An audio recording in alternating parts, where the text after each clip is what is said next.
Hey guys, welcome to prelims viewer. हमारी complete Indian polity by Laxmikanth series का ये हमारा 8th लेक्चर है, जिसमें हम चैप्टर 7 को कवर करेंगे।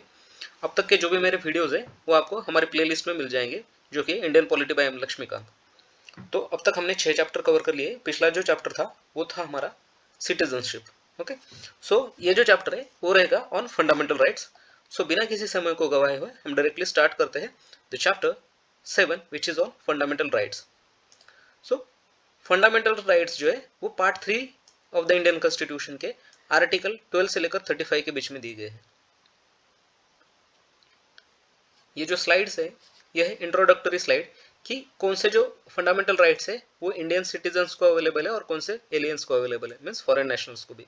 सो ये जो आर्टिकल दिए है, आर्टिकल 15, 16,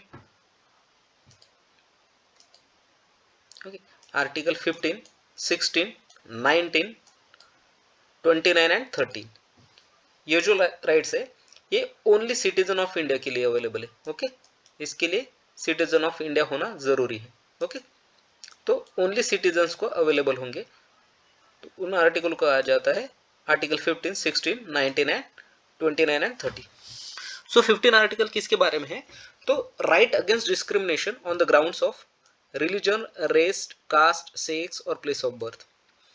अगर कोई आपको आपके रिलीजन, रेस, कास्ट, सेक्स और प्लेस ऑफ बर्थ के बेसिस पर अगर कोई डिस्क्रिमिनेट कर रहा है तो उसे बचाता है हमारा आर्टिकल 15। ओके, उसके अगेंस्ट हमारा आर्टिकल 15 है। देन अगर पब्लिक एम्प्लॉयमेंट है, वहां पर कोई नोटिफिकेशन निकला है पब्लिक एम्प्लॉयमेंट का, तो सभी को इक्वल अपॉर्चुनिटी मिलनी चाहिए, यह कहता है article 16। So right to equality of opportunity in the matters of public employment. जहां पर भी पब्लिक एम्प्लॉयमेंट आएगी तो हमारा ये राइट है कि हमें इक्वल अपॉर्चुनिटी मिलनी चाहिए, और स्टेट को ये कहा गया है कि आप इसके लिए काम करोगे, to provide equal right, equal opportunity for all citizens of India in public employment. यह आता है आर्टिकल 16 के अंतर्गत। आर्टिकल 9 के अंतर्गत जो है वो अलग अलग प्रकार के राइट है। For example freedom of speech है, speech and expression, freedom of assembly है, freedom of association, then movement with in India, आप भारत के अंतर्गत कहीं पर भी मूव कर सकते हो freely. Then freedom of residence है, कहीं पर भी आप रह सकते हो with in India. Then freedom of profession, okay, कोई भी व्यवसाय आप कर सकते हो। तो ये जो राइट्स है वो आते हैं हमारे आर्टिकल 19 के अंतर्गत, जो कि अवेलेबल है ओनली सिटीजन ऑफ इंडिया के लिए। कोई फॉरेनर आकर ये नहीं कह सकता है कि मैं यहाँ पर आकर कोई भी व्यवसाय कर लूंगा। ओके, क्योंकि आर्टिकल 19 के अंतर्गत आता है, तो वो जो आर्टिकल 19 है इसके अंतर्गत जो भी राइट्स है ये किसी फॉरेन नेशनल को, एलियंस को अवेलेबल नहीं है। ओके, अब ये जो आर्टिकल 29 से 30 है इसमें क्या है कि कल्चरल और एजुकेशनल राइट्स है हमारे, cultural and educational rights. For example आप आपके कल्चर को प्रिजर्व करोगे, उसके लिए जो आपकी स्क्रिप्ट होगी उनकी रक्षा करोगे, उसके लिए आप आपके कल्चर को प्रमोट करने के लिए आप जो भी चाहे वो कर सकते हो। आप आपको आपके कल्चरल जो भी राइट्स है वो आते हैं आर्टिकल 29 के अंतर्गत। और एजुकेशनल जो राइट्स है, एडमिनिस्ट्रेशन ऑफ एजुकेशनल इंस्टीट्यूशंस वगैरह, ये सब जो राइट्स है वो आर्टिकल 30 के अंतर्गत आते हैं। ओके, देन फंडामेंटल राइट्स जो अवेलेबल है citizen as well as aliens को, तो वो है आर्टिकल 40, आर्टिकल 20, 21, 22, 21A, 23 से लेकर 24 तक, और रिलीजियस फ्रीडम के राइट 25 से लेकर 28 तक के। तो आर्टिकल 14 क्या कहता है कि इक्वालिटी होनी चाहिए before law and equal protection होना चाहिए ऑफ लॉ। अब equality before law means what, कि सभी जो नागरिक है, चाहे वो भारतीय हो या कोई फॉरेन नेशनल हो, वो इक्वल होगा बिफोर लॉ। मतलब कोर्ट में अगर किसी के खिलाफ केस चल रही है, एक नागरिक जो है वो पुअर है, एक जो है वो काफी रिच है, तो इस केस में हमारा कॉन्स्टिट्यूशन ये प्रदान करता है कि इन दोनों को इक्वल मतलब स्टेटस है, इक्वालिटी है। ऐसा नहीं होगा कि इसके अगेंस्ट कोई और कानून लागू होगा और रिच के अगेंस्ट कोई और कानून। तो इक्वालिटी होनी चाहिए बिफोर लॉ और इक्वल प्रोटेक्शन ऑफ लॉ होना चाहिए। ओके, दोनों को भी इक्वल प्रोटेक्शन मिलना चाहिए लॉ द्वारा। देन आर्टिकल 20 क्या कहता है कि protection in respect of conviction for offence. कोई अगर ऑफेंस किया है, फॉर एग्जांपल ऑफेंस मीन्स कोई जुर्म हुआ है, तो उसके अगेंस्ट जो भी राइट्स है वो आर्टिकल 20 के अंतर्गत आते हैं। फॉर एग्जाम्पल एक आप कोई तो भी लॉ है फॉर एग्जाम्पल, और आपने उस लॉ को ब्रीच किया है, ओके, और अगर ये लॉ आगे चलकर चेंज हुआ है, फॉर एग्जाम्पल अभी 2024 में सपोज एक आधा लॉ है, ओके, उसकी सजा है 1 साल।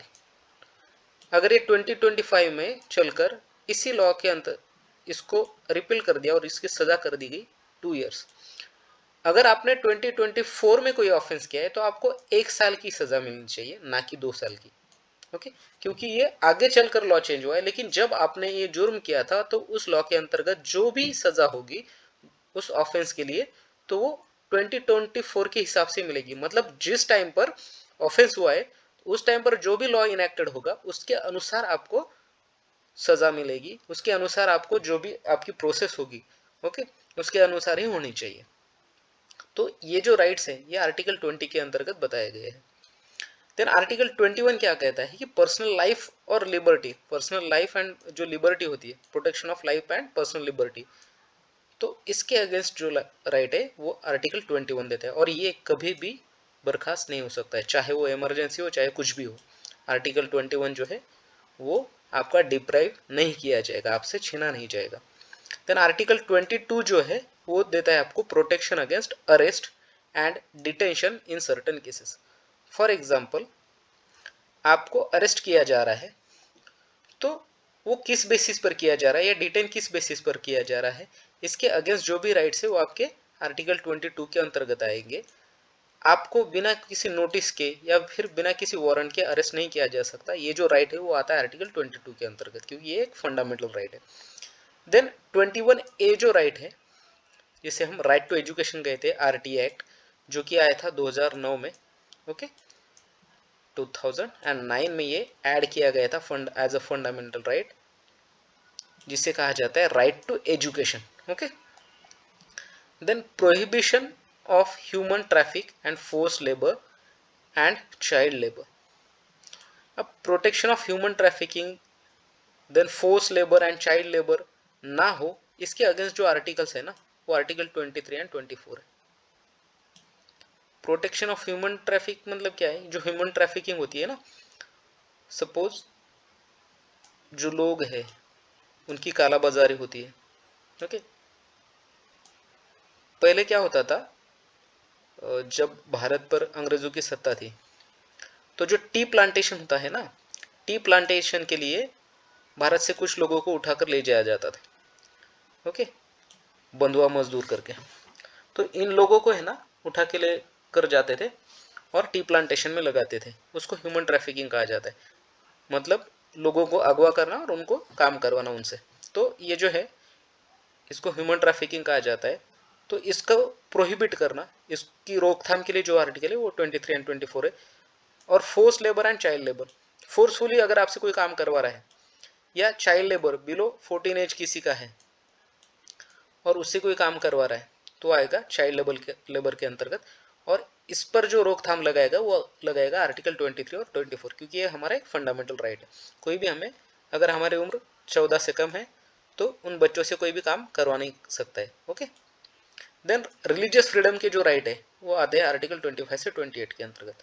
मतलब आप आपकी खुद के रिलीजियस इंस्टीट्यूशंस मेंटेन कर सकते हो, कोई भी धर्म को आप प्रैक्टिस कर सकते हो, प्रोफेस कर सकते हो, उसका प्रसार कर सकते हो। ये जो राइट्स है ना, ये हमारा जो संविधान है वो देता है हमें आर्टिकल 25 से 28 के अंतर्गत, और ये हमारे फंडामेंटल राइट्स है। देन एक नोट याद रखिए कि no right is available to enemy aliens. ये जो सभी ऊपर के राइट है ना, ये जो हमने कहा कि citizen as well as aliens को अवेलेबल है, एलियंस मीन्स फॉरेन नेशनल्स को, जो भारतीय नहीं है उनको भी अवेलेबल है।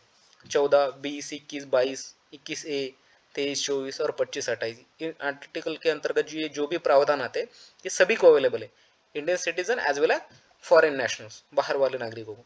लेकिन जो एनिमी एलियंस है, ओके, उनके लिए ये लॉ भी अवेलेबल नहीं है। अब enemy aliens means what, for example Pakistan के साथ हमारा वॉर चालू है, तो इस केस में पाकिस्तान का जो भी नागरिक होगा वो एनिमी एलियन होगा हमारे लिए। या फिर आगे चलकर अगर चाइना के साथ वॉर होता है तो वो उस टाइम पे ये जो चाइनीज नेशनल्स होंगे वो हमारे लिए एनिमी एलियंस होंगे। मतलब भारत का जो भी एनिमी रहेगा उनके फॉरेन नेशनल्स हमारे लिए एनिमी एलियंस होंगे, तो उनके लिए ये जो लॉज है वो अप्लीकेबल नहीं होते। ओके, सो अगर क्वेश्चन आता है कि नीचे दिए गए ऑप्शंस में से कौन से fundamental rights are available for enemy aliens, तो जो लास्ट ऑप्शन होगा जिसमें कहा जाएगा कि no right is available to enemy aliens, वो करेक्ट होगा। ओके, तो एनिमी एलियंस को कोई भी फंडामेंटल राइट्स अवेलेबल नहीं होते। अब देखिए इवोल्यूशन कैसे हुआ था फंडामेंटल राइट्स का, how fundamental rights were evolved. Evolution of fundamental rights ये अब हम देखेंगे। फंडामेंटल राइट्स को जो है ना वो मैग्ना कार्टा भी कहा जाता है। अब मैग्ना कार्टा क्यों कहा जाता है, क्योंकि उनका इवोल्यूशन सी मैग्ना कार्टा की वजह से हुआ था। ओके, तो पार्ट 3 जो है कॉन्स्टिट्यूशन का is rightly described as the Magna Carta of India. Magna Carta of India मतलब जो महत्वपूर्ण भाग है, सबसे महत्वपूर्ण भाग, उसको पार्ट 3 को कहा जाता है ऑफ इंडियन कॉन्स्टिट्यूशन। अब मैग्ना कार्टा क्यों कहा जाता है कि मैग्ना कार्टा क्या था। सो एक एग्रीमेंट था between king of England and barons के बीच में। अब बैरॉन्स क्या थी, एक एरिस्टोक्रेट क्लास थी। ओके, या फिर ऐसी उपाधि दी जाती थी, फॉर एग्जांपल जो अमीर लोग होंगे, एकदम रिच क्लास होगा, उनको एक उपाधि दी जाती थी, उनको बैरॉन्स कहते थे इस रिच क्लास को। तो ये किंग ऑफ इंग्लैंड और बैरॉन्स के बीच में एक एग्रीमेंट था जिसे हम मैग्ना कार्टा कहते थे। वो क्या करता था, recognise some rights of aristocratic class. ये जो एरिस्टोक्रेटिक क्लास था उनके कुछ राइट्स को रिकॉग्नाइज करता था कि इनको कुछ राइट्स दिए। ओके, उनको रिकॉग्नाइज करता था, मान्य करता था। ओके, और इम्पोर्टेंट सिंबल था लिबर्टी का इनके लिए। लिबर्टी में स्वतंत्रता का, कि कुछ राइट्स जो है वो इसके अंतर्गत मैग्ना कार्टा के अंतर्गत उनको दिए गए थे by the king of England. Okay, so ये जो राइट्स थे सिर्फ एरिस्टोक्रेट क्लास को थे। एरिस्टोक्रेट मीन्स जो कि अमीर क्लास था वहाँ का। ओके, रिच पीपल, उनको ही ये सिर्फ राइट मिलते थे, उनको मैग्ना कार्टा कहा जाता था। लेकिन हमारा जो मैग्ना कार्टा है इंडिया का, उसे क्यों कहा जाता है, क्योंकि हमारे पूरे इंडिया के जो सिटीजन्स है उनको ये राइट्स कन्फर्म किए हैं हमारे कॉन्स्टिट्यूशन के द्वारा। देन बिल ऑफ राइट्स जो था अमेरिकन कॉन्स्टिट्यूशन में, उसके अंतर्गत फंडामेंटल राइट्स मिले अमेरिकन सिटीजन्स को। तो इस बिल ऑफ राइट्स के कंसेप्ट को ही हमने उठाया, इसको फॉलो किया और इंडिया ने इसको ले लिया as fundamental rights. Okay, so India taken its fundamental rights from bill of rights of American constitution. So अगर पूछा जाता है कि from where fundamental rights are drawn या टेकन, तो from American constitution. And American constitution में भी कहा से, बिल ऑफ बॉरो से, bill of rights, bill of rights of American constitution से हमने बोरो किए fundamental rights in Indian constitution. So ये जो जेनेसिस था of Indian constitutional fundamental rights, इसके बारे में हम देखेंगे। जेनेसिस मीन्स उसका उद्गम कहाँ से हुआ था। तो 1928 में जो है नेहरू रिपोर्ट आई थी एक, अगर आपको पता होगा तो 1928 में क्या होता, एक नेहरू रिपोर्ट आई थी। अब ये जो रिपोर्ट थी ना, ये पर्टिकुलरली किसके लिए थी कि डोमिनियन स्टेटस मांगा था इसमें, dominion status. Okay, dominion status मतलब, डोमिनियन मतलब क्या है कि इंडिया को फ्री कर दिया जाएगा, लेकिन जो कॉमनवेल्थ है उसके अंतर्गत। ओके, मतलब इंडिया तो मानेगा कि इनके ऊपर सरकार ब्रिटेन की है, लेकिन अंतर्गत ही इसको फ्री कर दिया जाएगा, इंटरनल फ्रीडम मिल जाएगा। ओके, सुप्रीमेसी तो किंग या क्वीन की ही रहेगी, कॉमनवेल्थ की रहेगी, ब्रिटेन की रहेगी, लेकिन इंटरनली फ्रीडम दिया जाएगा। ओके, तो इसको कहा जाता है डोमिनियन स्टेटस। तो पूरी तरह मतलब पार्शियली फ्रीडम मिलना चाहिए, ऐसा इसमें कहा गया था नेहरू रिपोर्ट में। अब ये जो नेहरू रिपोर्ट था या फिर ये जो नेहरू कमेटी थी, मोतीलाल नेहरू कमेटी जिसको कहा जाता है, वो बनाई गई थी 1928 में। इसमें हेड थे मोतीलाल नेहरू, सेक्रेटरी थे हमारे जवाहरलाल नेहरू, जवाहरलाल नेहरू। इसके कुछ मेंबर्स थे Sapru ji. Okay, Sapru, then SC Bose थे। ओके, एससी बोस, सप्रू, और देन मंगल सिंह एक इसके मेंबर थे। तो ये कुछ मेंबर्स थे इस कमेटी के। तो इस कमेटी में क्या हुआ था, डोमिनेंस स्टेटस की मांग हुई थी, और सबसे इंपॉर्टेंट क्या था हमारे लिए इस चैप्टर के लिए, देखिए, fundamental rights need to be guaranteed in such a manner that they can not be withdrawn in any situations. ऐसा कहा गया था इस कमेटी के द्वारा कि फंडामेंटल राइट्स देने चाहिए इंडियन सिटीजन्स को, और ऐसी गारंटी मिलनी चाहिए, ऐसे गारंटेड करने चाहिए, ऐसे देने चाहिए कि so that they cannot be withdrawn in any situation. अगर आप ये फंडामेंटल राइट्स दे रहे हो ना, तो चाहे कोई भी सिचुएशन हो उसमें उनको वापस नहीं लिया जाना चाहिए। ऐसे फंडामेंटल राइट्स हमें देने चाहिए। तो ये फर्स्ट टाइम पर कहा गया था 1928 में by the Motilal Nehru committee. Okay, जिसमें Motilal Nehru head of the committee थे, जवाहरलाल नेहरू सेक्रेटरी थे। ओके, देन अब देखिए नेचर कैसा है फंडामेंटल राइट्स का। ओके, सो फंडामेंटल राइट्स जो है वो नॉन जस्टिशिएबल इन नेचर है, sorry, not not absolute but qualified है। ओके, ये जस्टिशिएबल इन नेचर है, अनलाइक फंडामेंटल ड्यूटीज। अब जो फंडामेंटल ड्यूटीज होती है ना, वो नॉन जस्टिशिएबल होती है। सो fundamental rights and fundamental duties में क्या डिफरेंस है, तो ये जस्टिशिएबल होते हैं, ये नॉन जस्टिशिएबल होते हैं। ओके, तो नॉट एब्सोल्यूट बट क्वालिफाइड का अर्थ क्या होता है, एब्सोल्यूट मतलब क्या, कि ऐसा नहीं है कि कभी भी छीन लिए नहीं जाएंगे, मतलब परमानेंट, या फिर सैक्रोसेंट नहीं है, सैक्रोसेंट और परमानेंट नहीं है। एब्सोल्यूट का यही अर्थ होता है कि वो सदा के लिए नहीं बने रहेंगे, कभी ना कभी उन पर कुछ लिमिटेशंस है, उनको वापस भी लिया जा सकता है, मतलब थोड़ी देर के लिए उनको निलंबित किया जा सकता है, जैसे qualified. Okay, not absolute but qualified. Qualified means justiciable है, इनके बेसिस पर आप दाद मांग सकते हो। ओके, हाई कोर्ट जा सकते हो, सुप्रीम कोर्ट जा सकते हो। ओके, लेकिन एब्सोल्यूट नहीं है, चिरकाल नहीं टिकेंगे। Then defended and guaranteed by the supreme court under article 32 of the Indian constitution, ये defended and guaranteed by the supreme court of India है। ओके, तो अगर एमसीक्यू पूछा जाए कि fundamental rights are guaranteed by whom, तो by supreme court, high court भी नहीं। ओके, हाई कोर्ट डिनाई कर सकता है आपको, मतलब आप अगर गए, आपका कोई राइट, फंडामेंटल राइट ब्रीच हुआ है और आप डायरेक्टली हाई कोर्ट गए, तो हाई कोर्ट आपको कह सकता है कि भाई हम इस पर सुनावनी नहीं करेंगे, लेकिन सुप्रीम कोर्ट कभी ये नहीं कर सकता। क्यों? क्योंकि supreme court is a guardian. Okay, guardian है किसका, of fundamental rights under article 32 जो आर्टिकल है वो आपको राइट टू रेमेडी देता है कि आप डायरेक्टली सुप्रीम कोर्ट में या हाई कोर्ट में जा सकते हो, और सुप्रीम कोर्ट जो है वो एटमोस्ट गारंटर है of the fundamental rights. Okay, तो सुप्रीम कोर्ट की जिम्मेदारी है कि वो डिफेंड करेगा एंड गारंटी करेगा आपको fundamental rights. Then fifth point क्या है कि can be suspended during emergency. जब इमरजेंसी आएगी तब ये सस्पेंड भी हो सकते हैं, इसलिए इनको नॉन सैक्रोसेंट या नॉन परमानेंट कहा जाता है। देन सिक्स पॉइंट क्या है कि रिस्ट्रिक्टेड इन स्पेशल सर्कमस्टांसेस। कुछ अगर स्पेशल सर्कमस्टांसेस है तो उस टाइम पर उनके ऊपर रिस्ट्रिक्शन भी लगाया जा सकता है।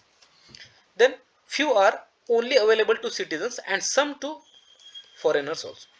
कुछ जो फंडामेंटल राइट्स है, जैसे अभी हमने देखा कि जो फंडामेंटल राइट आर्टिकल 15 के अंतर्गत, आर्टिकल 16 के अंतर्गत, आर्टिकल 19 के अंतर्गत, आर्टिकल 29 एंड 30 के अंतर्गत मिलते हैं, तो उन राइट्स को सिर्फ इंडियन सिटीजन ही इंजॉय कर सकते हैं, बाकी फॉरेनर्स नहीं कर सकते। और इनके अलावा जो भी फंडामेंटल राइट्स है 14, देन जो भी 20, 21, 21A, 22 या फिर 25 से 28, ये जो भी फंडामेंटल राइट्स है उन सभी को फॉरेनर्स भी इंजॉय कर सकते हैं। ओके, तो अब ये देखिए, अगर आपको ध्यान में रखना है तो कैसे रख सकते हो आप, ये देखिए 15 एंड 16। ओके, साइमल्टेनियसली आते हैं 15 एंड 16, देन 29 एंड 30, 15, 16 और डायरेक्टली 29, 30, 15 दूने 30। ओके, सो 15, 16 और 29, 30 और बीच में आ गया इनके इन बिटवीन 19। ओके, 29 है तो यहाँ पर 19 आ गया। ओके, सो ऐसे आप याद रखिए कि 15, 16, 29, 30 और 19 ये जो है ये सिर्फ इंडियन सिटीजन्स को अवेलेबल है। सो नेचर हो गया फंडामेंटल राइट्स का कि वो जस्टिशिएबल है, वो नॉन सैक्रोसेंट या परमानेंट नहीं है। ओके, वो एब्सोल्यूट नहीं है बट क्वालिफाइड है, नॉट एब्सोल्यूट बट क्वालिफाइड। इस पर जो है ना बहुत बार क्वेश्चन पूछा जाता है कि nature of fundamental right is not absolute but qualified. Okay, then अब ओरिजिनली जो है कॉन्स्टिट्यूशन ने हमें क्या प्रोवाइड करा था, कौन से राइट्स प्रोवाइड करते फंडामेंटल राइट्स, वो यहाँ पर हम देखेंगे। तो इसमें से ये जो एक राइट है, सिर्फ ये आर्टिकल 31 के अंतर्गत राइट टू प्रॉपर्टी जो है ना उसको रिपील कर दिया था कॉन्स्टिट्यूशन ने। 42nd कॉन्स्टिट्यूशनल अमेंडमेंट है या 44th में था, हाँ राइट 44th में था, इसको रिपील कर दिया था। ओके, तो देखिए हमें हमारा जो इंडियन कॉन्स्टिट्यूशन था उसने ओरिजिनली हमें 7 फंडामेंटल राइट्स दिए थे। ओके, 7 फंडामेंटल राइट्स, जिसमें से जो 6 नंबर का था वो हमने रिपील कर दिया 44th constitutional amendment act of 1978 के अंतर्गत। ओके, 1978। ओके, तो वो जो राइट था वो था राइट टू प्रॉपर्टी, जो कि आर्टिकल 31 ने हमें कंफर्म किया था, राइट टू प्रॉपर्टी अंतर्गत आर्टिकल 31 के। तो वन बाय वन देख लेते हैं। ये right to equality, right to equality under article 14 to 18, इसके अंतर्गत जो पहला फंडामेंटल राइट था वो था राइट टू इक्वालिटी। सभी जो धर्म के लोग होंगे, सभी चाहे वो गरीब हो अमीर हो कोई भी हो, तो इक्वल होंगे, ये कहता है आर्टिकल 14 से लेकर 18 तक। राइट टू फ्रीडम जो है, फ्रीडम से रिलेटेड जो भी राइट थे वो मिले थे हमें 19 से 22 के अंतर्गत, right to freedom. Then right against exploitation, ये मिलते हैं हमें आर्टिकल 23 से लेकर 24 के बीच में। एक्सप्लॉयटेशन मीन्स अगर कोई चाइल्ड 14 से कम है, ओके, तो उससे अगर आप काम करवा रहे हो तो उसको आप एक्सप्लॉयट कर रहे हो। ओके, उसका राइट आप एक्सप्लॉयट कर रहे हो, उसका राइट है शिक्षा का, राइट टू एजुकेशन है, उसको आप एक्सप्लॉयट कर रहे हो। तो ये जो राइट अगेंस्ट एक्सप्लॉयटेशन है ना, ऑफ ह्यूमन ट्रैफिकिंग हो गया, चाइल्ड लेबर हो गया, या कोई आपको जबरदस्ती काम करवा रहा है आपसे, ओके, बिना कोई मजदूरी दिए, तो फोर्स लेबर हो गया। तो ये जो राइट्स है वो मिलते हैं आपको आर्टिकल 23 से 24 के अंतर्गत। Then right to freedom of religion जो था आर्टिकल 25 से लेकर 28 के बीच में। कल्चरल और एजुकेशनल जो राइट्स है वो हमारे थे आर्टिकल 29 से लेकर 30 के बीच में। राइट टू प्रॉपर्टी था 31 आर्टिकल, और सबसे इंपॉर्टेंट जो आर्टिकल है वो है आर्टिकल 32 जो हमें दिया है हमारे इंडियन कॉन्स्टिट्यूशन ने, उसे कहते हैं right to constitutional remedies. Okay, ये रॉन्ग है। ओके, तो उसे कहा जाता है right to culture, right to constitutional remedies, जो कि आता है आर्टिकल 32 के अंतर्गत। अब right to constitutional remedies means what, कि अगर ये ऊपर दिए गए 6 राइट्स, अब तो ये देखिए आर्टिकल जो 31 है इसको तो रिपील कर दिया, जैसे मैंने कहा कि जो 44th कॉन्स्टिट्यूशनल अमेंडमेंट एक्ट था 1978 का, उसके अंतर्गत इसको एबोलिश कर दिया, निकाल दिया। ओके, इस राइट को, और फिर बच गए आपके ऊपर के 5 और ये 6 आर्टिकल 32। सो टोटल राइट हमारे पास बच गए फंडामेंटल राइट्स 6 टाइप के। Okay, type I am saying कि टाइप से 6 टाइप ऑफ फंडामेंटल राइट्स हमारे पास बचे। तो ये जो ऊपर दिए गए 5 टाइप है फंडामेंटल राइट्स के, उनका अगर कोई वायोलेशन करता है, उनका अगर स्टेट भी वायोलेशन करता है, तो उस टाइम पर आप डायरेक्टली सुप्रीम कोर्ट या हाई कोर्ट जा सकते हो। Supreme court under article this 32, और हाई कोर्ट किस आर्टिकल के अंतर्गत जा सकते हो, आर्टिकल 226। देखिए दोस्तों, ये जो आर्टिकल्स जो मैं आपको बता रहा हूँ ना, अगर मैं कभी कभी आपको आर्टिकल्स लिख के देता हूँ यहाँ पर, तो ये वेरी वेरी इंपॉर्टेंट आर्टिकल्स है, क्योंकि इनके ऊपर डायरेक्टली क्वेश्चन आ जाता है कि under which article, okay, right to remedy is given. तो आर्टिकल 32 है, या फिर under which article you can go to supreme court in case of breach of fundamental rights, तो वो आर्टिकल है 32। या फिर under which article on breaching your fundamental rights you can approach high courts, तो article कौन सा होगा, article 226। Okay, तो आर्टिकल 226 ये पावर देता है हाई कोर्ट्स को कि आप इन फंडामेंटल राइट्स के अगेंस्ट सुनावनी कर सकते हो। आर्टिकल 32 सुप्रीम कोर्ट को ये पावर देता है कि you are the guardian of this fundamental rights, you are the guarantor of this fundamental rights. Okay, then अब राइट टू प्रॉपर्टी जो था अंडर आर्टिकल 31 उसको रिमूव कर दिया था, उसको डिलीट कर दिया था, okay, from the list of fundamental rights by 44th constitutional amendment act of 1978। अब इसको तो डिलीट कर दिया, क्यों डिलीट कर दिया? क्योंकि पहले कैसा था, जो प्रॉपर्टी थी उसे सरकार भी नहीं छीन सकती थी। फॉर एग्जाम्पल ये मेरा लैंड है और यहाँ से अगर कोई रोड जाने वाला है, ओके, तो मैं क्या करता था, अगर मुझे जमीन मेरी नहीं देनी है, अगर मुझे सही से भाव नहीं मिल रहा है या फिर मुझे देनी ही नहीं है, ओके, तो मेरे पास राइट टू प्रॉपर्टी था अंडर आर्टिकल 31 जो कि एक मेरा फंडामेंटल राइट था। और अभी हमने देखा कि आर्टिकल 32 जो है उसके अंतर्गत सुप्रीम कोर्ट के पास ये पावर थी कि वो हमारे जो फंडामेंटल राइट्स है उनकी रक्षा करेगी। और यही 32 जो आर्टिकल है ये हमें पावर देता था, सिटीजन को पावर देता था कि कोई भी अगर आपका फंडामेंटल राइट ब्रीच हो रहा हो, जैसे आर्टिकल 31 मेरा ब्रीच हो रहा है, सरकार मेरे से मेरी जमीन कब्जा कर रही है या ले रही है और मुझे नहीं देनी है, तो मेरे राइट का फंडामेंटल राइट का ब्रीच हो गया, तो मैं अंडर आर्टिकल 32 जाऊंगा सुप्रीम कोर्ट। क्यों? क्योंकि supreme court is the guardian and guarantor of the fundamental rights. तो उस टाइम पे क्या होता था, सुप्रीम कोर्ट उस सिटीजन के मतलब फेवर में ही निकाल दे देता था, क्योंकि ये गारंटर था फंडामेंटल राइट्स का। और यहाँ पर तो सीधे सीधे फंडामेंटल राइट ब्रीच हो रहा है, क्योंकि अंडर आर्टिकल 31 फंडामेंटल राइट दिया है हमें, राइट टू प्रॉपर्टी का। तो उस टाइम पर क्या होता था कि सरकार को जो है ना डेवलपमेंट करने में दिक्कत आती थी। ओके, अब देखिए रोड्स नहीं बनेंगे या फिर कोई फैक्ट्रीज नहीं सेटअप होंगी, ओके, तो डेवलपमेंट भी नहीं होगा, चाहे वो मटेरियल डेवलपमेंट ही क्यों ना हो। सो ये जो दिक्कतें आती थी सरकार को, चाहे वो कोई भी MIDC एरिया फॉर्म करना हो या कोई रोड का डेवलपमेंट करना हो या कोई भी चीज़ है, तो उसके लिए प्रॉपर्टी का ये फंडामेंटल राइट्स जो है ना वो रोड़ा बन रहा था बीच में। तो इसलिए सरकार ने क्या कर दिया, इसको डिलीट ही कर दिया। Okay, 44th constitutional amendment act आया 1978 में। आपको पता होगा कि इमरजेंसी का टाइम था, उस पर तो ऐसे ऐसे लॉ बन गए कि पूछो ही मत। तो उस टाइम पर मतलब सेक्युलर बना दिया, सोशलिस्ट बना दिया, ओके, बहुत सारे लॉज को इम्यून कर दिया फ्रॉम मतलब कॉन्स्टिट्यूशन की जो पावर थी सुप्रीम कोर्ट की, जिसे हम जुडिशियल रिव्यू की पावर बोलते थे। तो उन जुडिशियल रिव्यू के दायरे से ही हटा दिया कुछ आर्टिकल्स को। ओके, जैसे आर्टिकल जो भी 31B एक आर्टिकल बना दिया 31B, इसके अंतर्गत कोई भी अगर इसके लिए 9th शेड्यूल बना दिया था। ओके, सॉरी 9th शेड्यूल बना दिया था और 9th शेड्यूल के अंतर्गत ये आर्टिकल डाल दिया था। अब इस 31B के अंतर्गत जो भी आर्टिकल जाएंगे ना वो डायरेक्टली जुडिशियल रिव्यू से इम्यून हो जाएंगे, ऐसा कह दिया। मतलब उनके ऊपर जुडिशियल रिव्यू ही नहीं होगा। लेकिन फिर बाद में सुप्रीम कोर्ट ने क्या किया, ये कह दिया कि भाई जो भी 1974 के बाद आएंगे, ओके, जब SC KBC केस हुआ था, केशवानंद भारती केस, तो उस तारीख के बाद 24 अप्रैल 1974 के बाद जो भी केसेस आएंगे, जो भी लॉज बनेंगे, जो भी लॉज इसके अंतर्गत आएंगे ना, वो सभी judicial review power of supreme court के अंतर्गत आएंगे। तो सेम ऐसा ही हुआ था कि राइट टू प्रॉपर्टी जो है उसको रिमूव कर दिया था 44th कॉन्स्टिट्यूशनल अमेंडमेंट एक्ट ने। और अब इसको क्या बना दिया, राइट टू प्रॉपर्टी तो फंडामेंटल राइट रहा नहीं, अब इसको क्या बना दिया, legal right.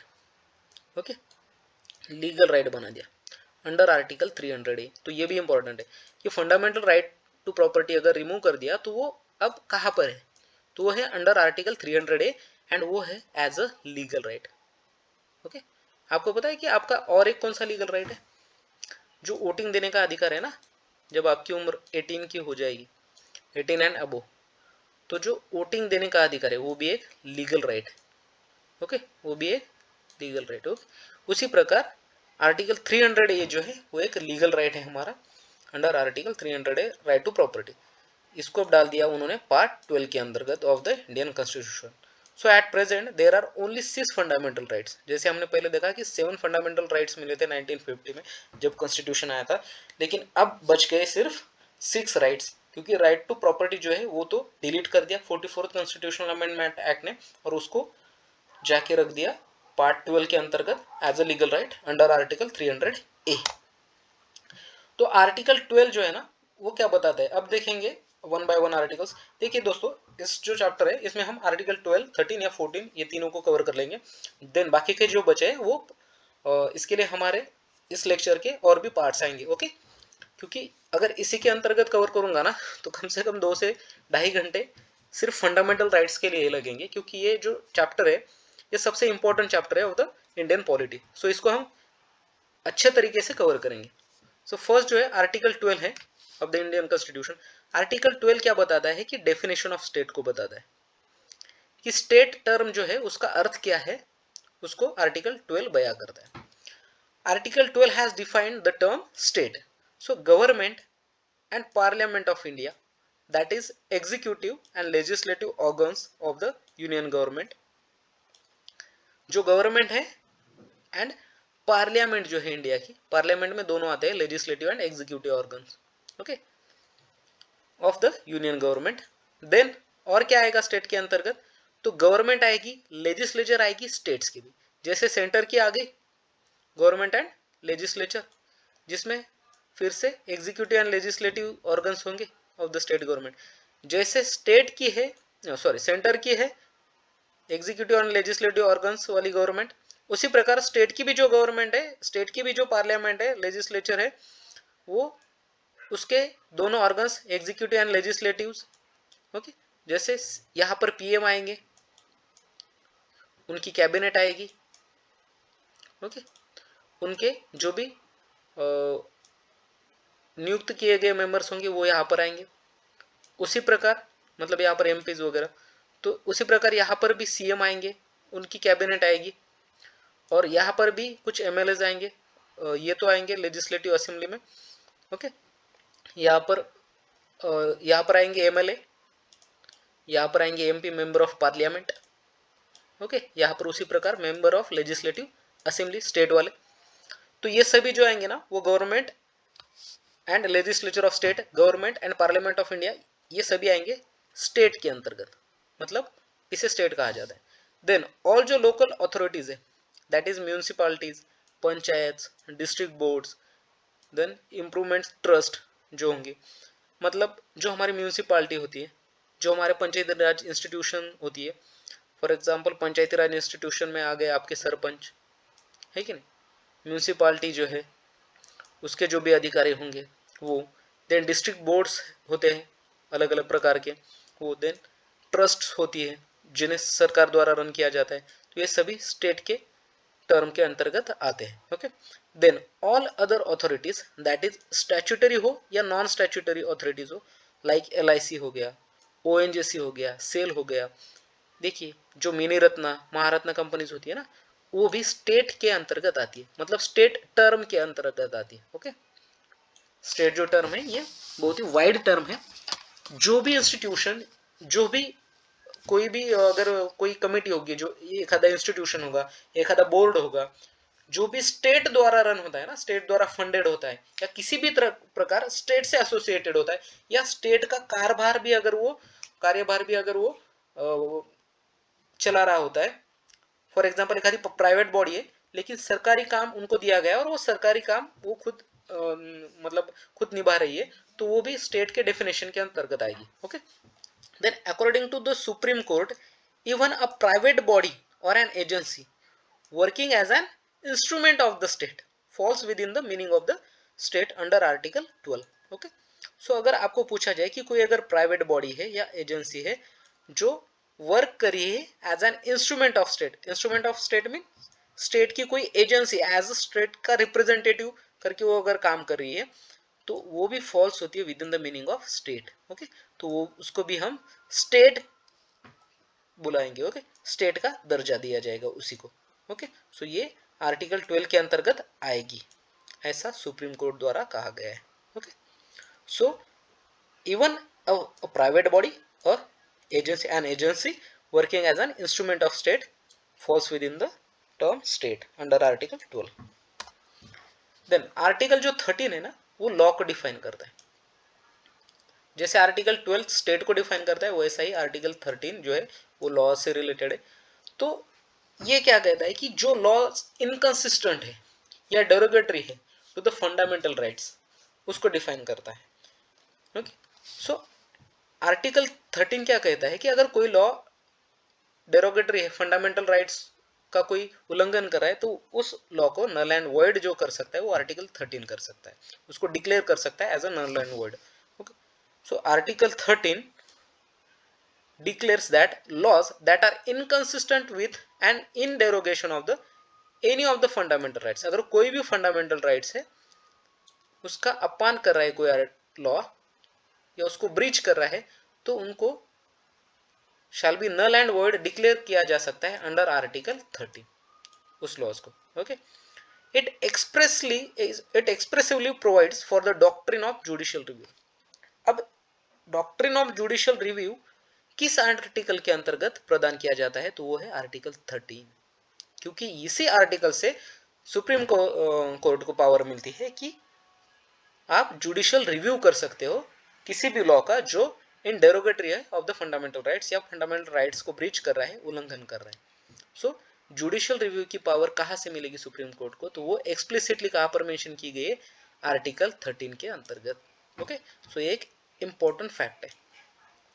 Then confirmed on the Supreme Court Article 32 and High Court Article 226.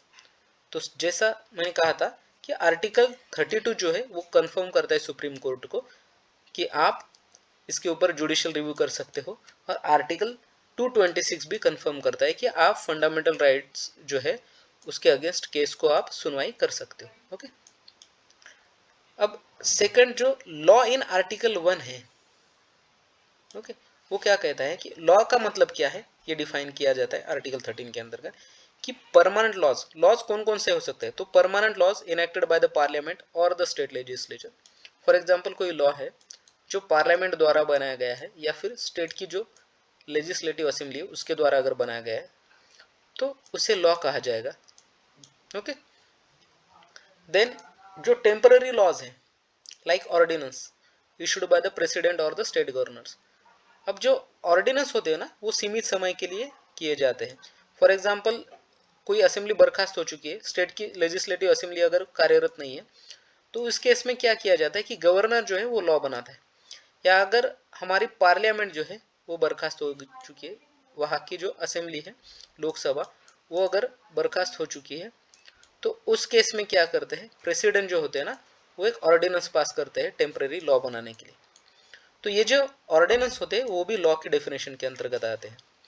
Then statutory जो इंस्ट्रूमेंट्स होते हैं in the nature of delegated legislation या फिर executive legislations like order, by law, कोई अगर रूल निकाल दिया या फिर कोई रेगुलेशन है, नोटिफिकेशन जारी कर दिया किसी स्टैट्यूटरी ऑर्गेनाइजेशन ने.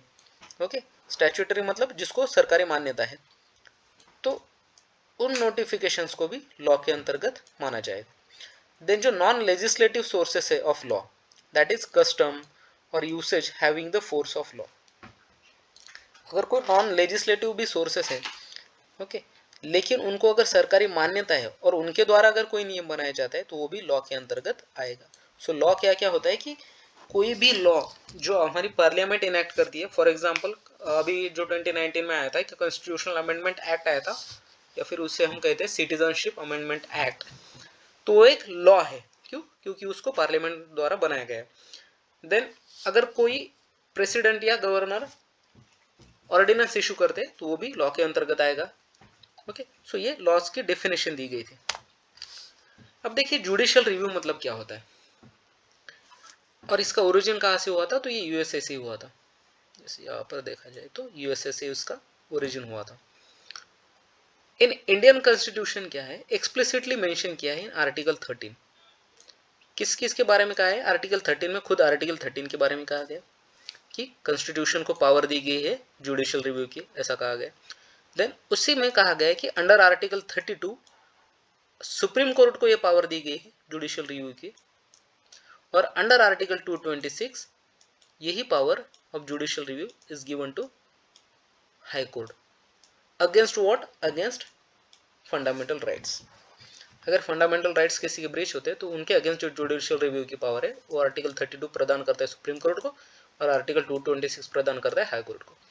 और ये इम्प्लिसिटली मेंशन किया गया under article 300A. Implicitly mention किया गया मतलब आर्टिकल 300A जो है वो लीगल राइट है अगेंस्ट प्रॉपर्टी तो उसमें भी आप सुप्रीम कोर्ट या हाई कोर्ट जा सकते हो। तो ये इम्प्लिसिटली वहां पर मेंशन है, लेकिन एक्सप्लिसिटली मेंशन है अबाउट जुडिशियल रिव्यू आर्टिकल 30।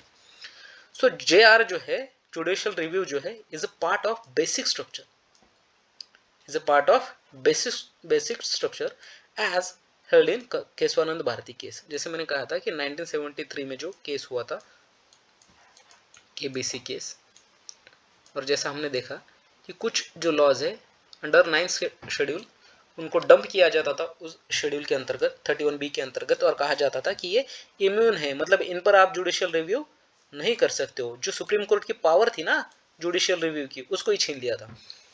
तो इसके अगेंस्ट केशवानंद भारती केस में 1973 में सुप्रीम कोर्ट ने क्या कहा कि जो जुडिशियल रिव्यू है वो एक बेसिक स्ट्रक्चर का पार्ट है कॉन्स्टिट्यूशन में, और आपको तो पता है कि बेसिक स्ट्रक्चर को जो है वो छड़ा नहीं जा सकता है।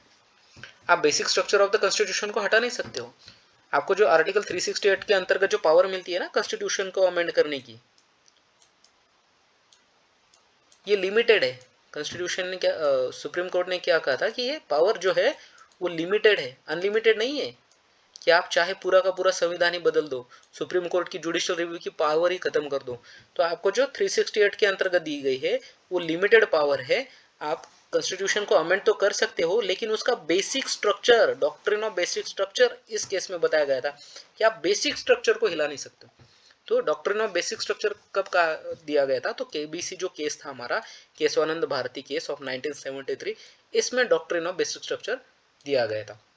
और फिर रिपीटेडली हमारे सुप्रीम कोर्ट ने बेसिक स्ट्रक्चर को डिफाइन किया है कि कौन से प्रावधान बेसिक स्ट्रक्चर के अंतर्गत आएगी। तो ये जो जुडिशियल रिव्यू है वो बेसिक स्ट्रक्चर का पार्ट है, ऐसा केशवानंद भारती केस ने कहा था। Hence can not be taken away, okay, hence can not be taken away even by the constitutional amendment. अंतर्गत अगर आप 368 के अंतर्गत, आर्टिकल 368 के अंतर्गत कोई कॉन्स्टिट्यूशनल अमेंडमेंट भी कर रहे हो ना, तभी भी आप इस बेसिक स्ट्रक्चर को आप छीन नहीं सकते हो, can not be taken away. Okay, तो ये जो जुडिशियल रिव्यू है एक बेसिक स्ट्रक्चर है और इसको आप नहीं लिख सकते हो, ऐसा KBC केस में कहा गया था। देन जुडिशियल रिव्यू जो है is a process under which executive or legislative actions are subject to review by the judiciary. Judicial review क्या है, एक पावर है, एक प्रोसेस है जिसके अंतर्गत क्या होता है, ये जो एग्जीक्यूटिव होते हैं और लेजिस्लेटिव होते हैं, इनकी जो एक्शंस है, ओके, इनको क्या किया जाता है, रिव्यू किया जाता है, इन पर जांच पड़ताल की जाती है कि ये जो एक्शंस है जो एग्जीक्यूटिव ने या लेजिस्लेटिव ऑर्गन्स जो है हमारे उन्होंने लिए हैं। एग्जीक्यूटिव लेजिस्लेटिव मीन्स क्या, फॉर एग्जांपल कोई कैबिनेट मिनिस्टर है, ओके, कैबिनेट मिनिस्टर है कोई, अगर उसने कुछ कानून को ब्रीच किया है, उसने कुछ एक्शन लिया है, उसने कुछ लॉज बनाए हैं, ओके, इन्होंने मिलकर, कैबिनेट मिनिस्ट्री ने मिलकर कुछ लॉज बनाए हैं, या कोई लेजिस्लेटिव है, कोई MLA MP कोई भी है, इनके कुछ एक्शंस है, ओके, इनके द्वारा कोई नियम बनाए गए हैं, तो इनका रिव्यू होगा प्रॉपरली। और ये पावर किसके अंतर्गत मिलती है, जुडिशियल रिव्यू के अंतर्गत। Okay, so executive or legislative जो एक्शंस है उनको रिव्यू करने की जो पावर है, इस प्रक्रिया को, इस प्रोसेस को कहा जाता है जुडिशियल रिव्यू, और ये दी गई है आर्टिकल 32 और आर्टिकल 226 के अंतर्गत। अब देखिए राइट टू इक्वालिटी क्या है और ये किस आर्टिकल के अंतर्गत मिलता है। ओके, तो देखिए दोस्तों, राइट टू इक्वालिटी जो है यह मिलता है आर्टिकल 14 से लेकर 18 के बीच में। अब right to equality under article 14 क्या कहता है कि equality before law and equal protection of law. Okay, equality before law and equal protection of laws.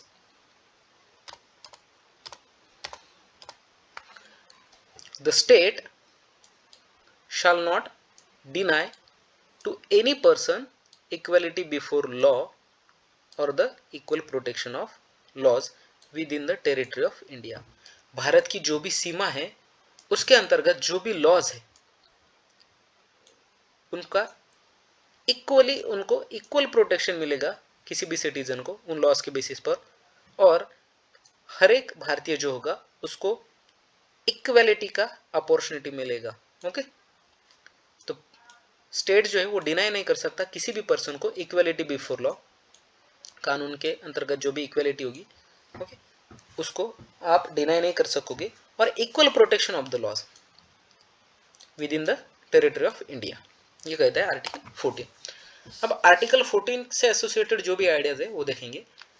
अब आर्टिकल 14 जो है ना, mention in the preamble and article 14 rule of law के बारे में कहा गया है, okay, rule of law mention in the preamble and article 14। अब रूल ऑफ लॉ क्या कहता है, दो चीजें कहता है कि एक तो इक्वालिटी मिलेगी बिफोर लॉ एंड एक होगा इक्वल प्रोटेक्शन ऑफ लॉ। अब इक्वालिटी बिफोर लॉ जो है ना, ये कहां से ओरिजिनेट हुआ था, ब्रिटिश जो है, ब्रिटिश से ओरिजिनेट हुआ था, ब्रिटिश कॉन्स्टिट्यूशन से। और इक्वल प्रोटेक्शन ऑफ लॉ जो है वो अमेरिकन कंसेप्ट है, ओके।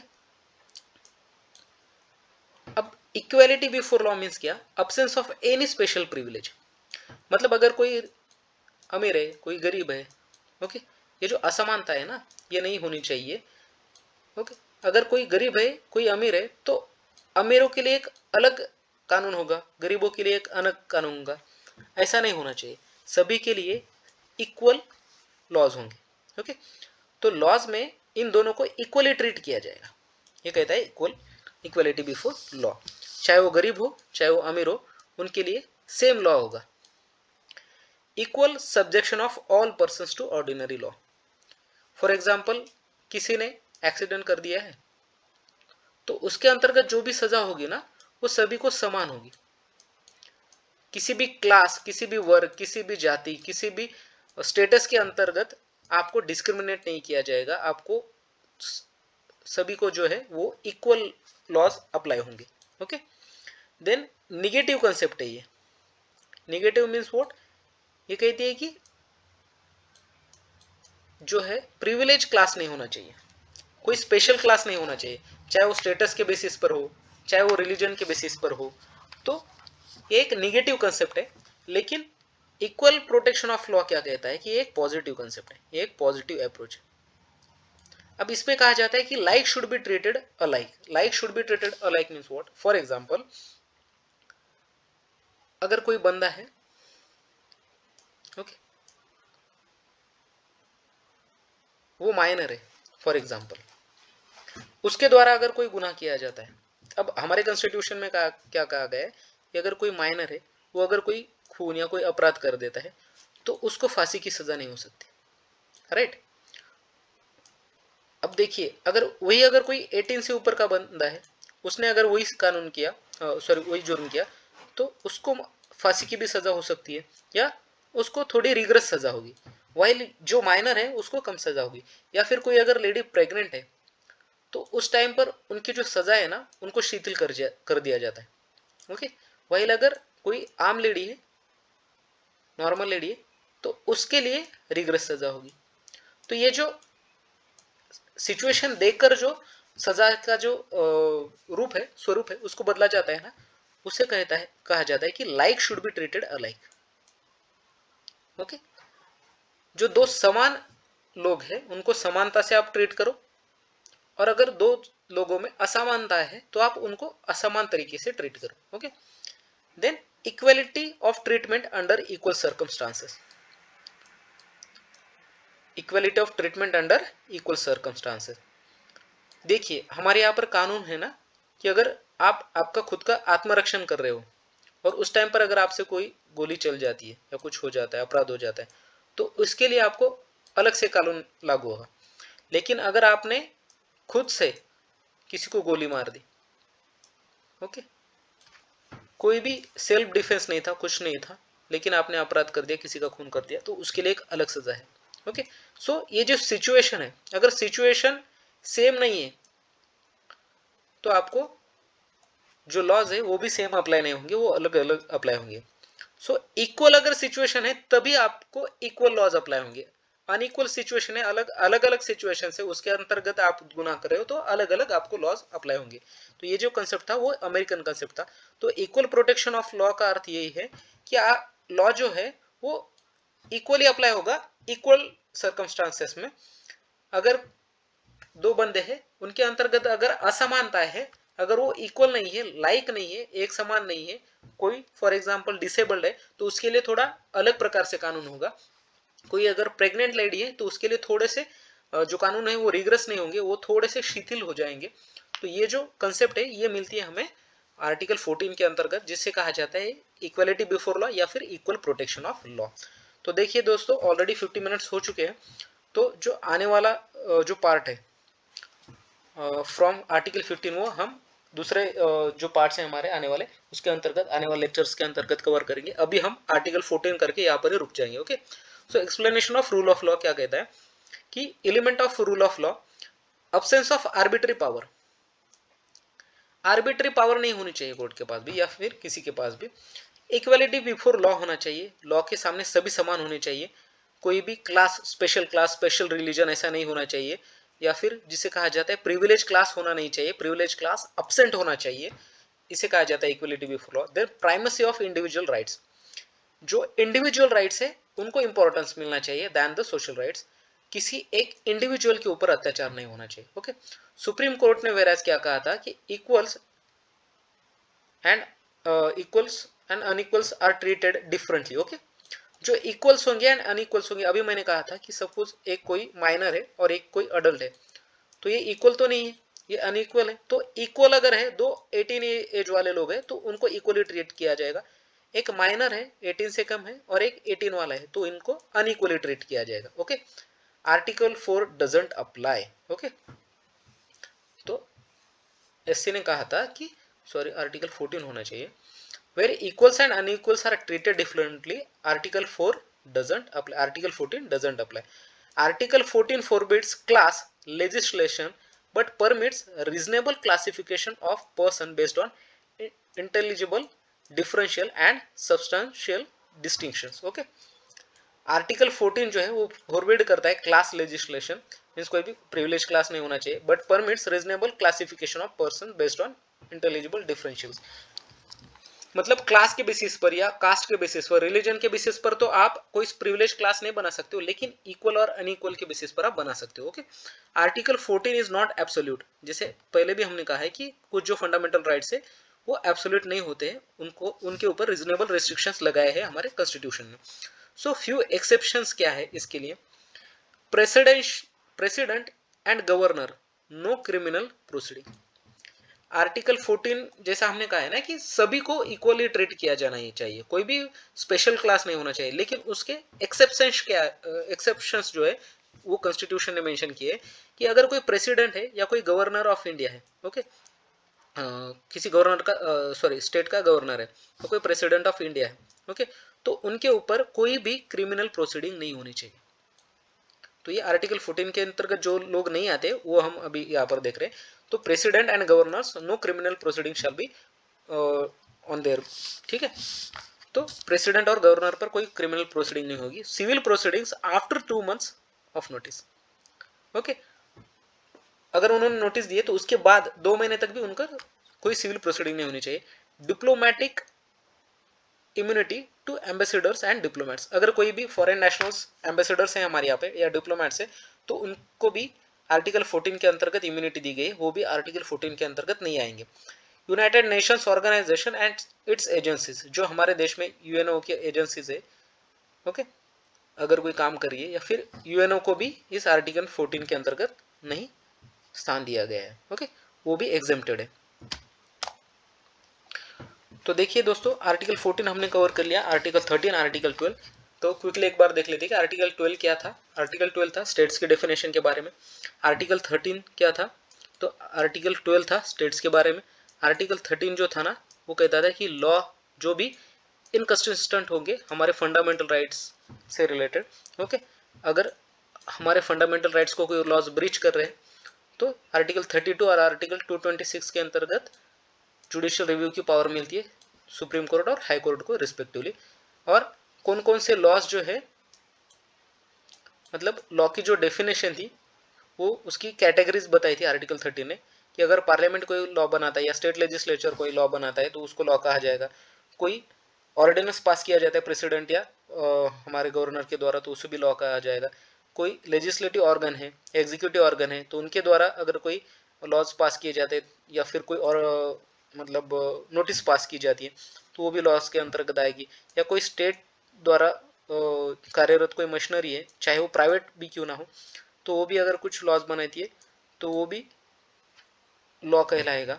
सेम उसी प्रकार से अगर कोई प्राइवेट एजेंसी हमारे स्टेट का ही दिया हुआ ऑफर किया हुआ काम कर रही है तो उसको भी स्टेट का दर्जा दिया जाएगा। देन आर्टिकल 14 हमने देखा कि equality before law and equal protection of law के जो दो कंसेप्ट है वो हमने आर्टिकल 14 के अंतर्गत देखे। तो आर्टिकल 14 जो है, आर्टिकल 14 ये एक फंडामेंटल राइट है, लेकिन इसके अंतर्गत इम्यून किसे किया गया है, तो जो हमारे प्रेसिडेंट होंगे, जो हमारे गवर्नर होंगे, उनके ऊपर कोई भी क्रिमिनल प्रोसीडिंग तो नहीं लगेगी। और सिविल भी प्रोसीडिंग आपको अगर लगानी है तो आप तब तक नहीं लगा सकते हो जब तक 2 महीने अगर उनको हुए नहीं है नोटिस देने के बाद, रेजिग्नेशन देने के बाद, नोटिस देने के बाद भी अगर 2 महीने नहीं हुए तो तब तक आप उनके ऊपर कोई भी सिविल प्रोसीडिंग नहीं लगा सकते हो। देन जो फॉरेन नेशनल्स होते हैं, एम्बेसडर्स वगैरह होते हैं, ओके, हमारे कंट्री के अंतर्गत फॉरेन नेशनल्स मीन्स जो डिप्लोमेट्स होते हैं या फिर एम्बेसडर्स होते हैं, तो उनको आप उनके ऊपर ये आर्टिकल 14 अप्लाई नहीं होता है। देन जो यूनाइटेड नेशंस ऑर्गेनाइजेशन है, उनकी जो एजेंसीज है जो कार्यरत होती है भारत के अंदर, उनके ऊपर भी ये आर्टिकल 14 अप्लाई नहीं होता है। तो देखिए दोस्तों, आने वाले जो भी आर्टिकल्स है आर्टिकल 15 से लेकर आगे वाले वो हम अगले लेक्चर में कवर करेंगे। अगर आपको लेक्चर अच्छा लगता है तो आप सब्सक्राइब कर सकते हो, और अगर आपको इसी लेक्चर्स की नोटिफिकेशन चाहिए तो उसके लिए भी आप सब्सक्राइब कर सकते हो। अगर आपको कोई दिक्कत है, अगर कोई बात समझ नहीं आ रही है तो आप कमेंट में डाल सकते हो। I will try to reply your all comments. Okay, so देखिए, मैं प्लान कर रहा हूँ कि फर्स्ट ऑफ ऑल हिस्ट्री लेना था मुझे, लेकिन आप मुझे बता सकते हो कि आपको एनवायरनमेंट एंड इकोलॉजी पढ़ना है अब इसके साथ बाय शंकर IAS, या फिर आपको हिस्ट्री की जो स्पेक्ट्रम है वो कवर करनी है। सो आपके जो भी कमेंट्स होंगे उसके बेसिस पर हम डिसाइड करेंगे कि shall we start with the spectrum or shall we start the environment and ecology. Because अभी जो है वो प्रीलिम्स तो आपका हो जाएगा, उसके बाद एनवायरनमेंट एंड इकोलॉजी जो है वो आगे भी आपको मेंस के लिए भी काम में आएगा और प्रीलिम्स के साथ भी काम में आएगा। ओके, सो आप कमेंट कर सकते हो कि स्पेक्ट्रम स्टार्ट करें या एनवायरनमेंट एंड इकोलॉजी। सो मिलते हैं अगले लेक्चर में, तब तक के लिए धन्यवाद, गुड डे, बाय।